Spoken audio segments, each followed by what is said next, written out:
Hi అండి. Welcome back to my channel Vaishnavi విశేషాలు. ఈరోజు నేను చామ ఆకుతో పప్పు అయితే చేస్తున్నాను. ఇది నార్మల్ పప్పులా కాకుండా కొంచెం డిఫరెంట్‌గా ఉంటుంది. టేస్ట్ అయితే చాలా బావుంటుంది. సో, ఫుల్ వీడియో అయితే చూసేయండి. ఇవొచ్చేసి చామ ఆకులు. ఫస్ట్ అయితే ఈ కాడల్ని కట్ చేసుకోవాలి. తర్వాత ఈ ఆకులనైతే శుభ్రంగా కడిగి పెట్టుకోవాలి.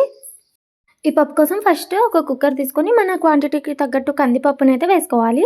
నేనైతే ఇక్కడ ఒక గ్లాస్ కందిపప్పుని తీసుకున్నాను. ఈ కందిపప్పుని శుభ్రంగా కడిగిన తర్వాత అందులో చిటికెడు పసుపుని, తగినంత వాటర్‌నైతే వేసుకోవాలి. తర్వాత ఈ చామాకుని చిన్నగా కట్ చేసుకోవాలి.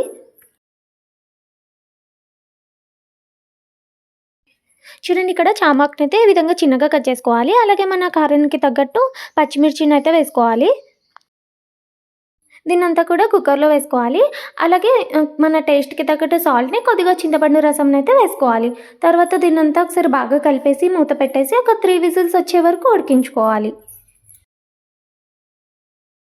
కందిపప్పు అయితే బాగా ఉడికిపోయింది. ఇదైతే ఇలా కొద్దిగా పల్చగానే ఉండాలి. తర్వాత బాణలు పెట్టుకొని కొద్దిగా ఆయిల్ వేసుకొని ఆవాలు, జీలకర్ర, మినపప్పు అయితే వేసుకోవాలి. అవన్నీ బాగా వేగిపోయిన తర్వాత అందులోనే కొన్ని కరివేపాకు రెమ్మల్ని కూడా వేయించుకోవాలి. అందులోనే కాస్త ఇంగువ వేసుకొని కలుపుకోవాలి. ఆ తర్వాత ఒక 4-5 స్పూన్ల శనగపిండినైతే వేసుకొని బాగా వేయించుకోవాలి.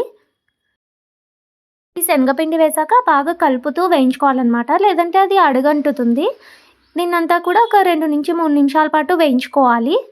అంటే శనగపిండి అంతా కూడా కొద్దిగా పచ్చి వాసన పోయే వరకు వేయించుకోవాలి. ఆ తర్వాత మనం ముందుగా ప్రిపేర్ చేసుకున్న పప్పునంతా కూడా ఈ శనగపిండిలో వేసుకొని బాగా కలుపుతూ ఉండాలి. ఈ పప్పునంతా కూడా ఒక 3-4 నిమిషాల పాటు బాగా కలుపుతూ వేయించుకోవాలి. లేదంటే అది అడుగంటుతుంది.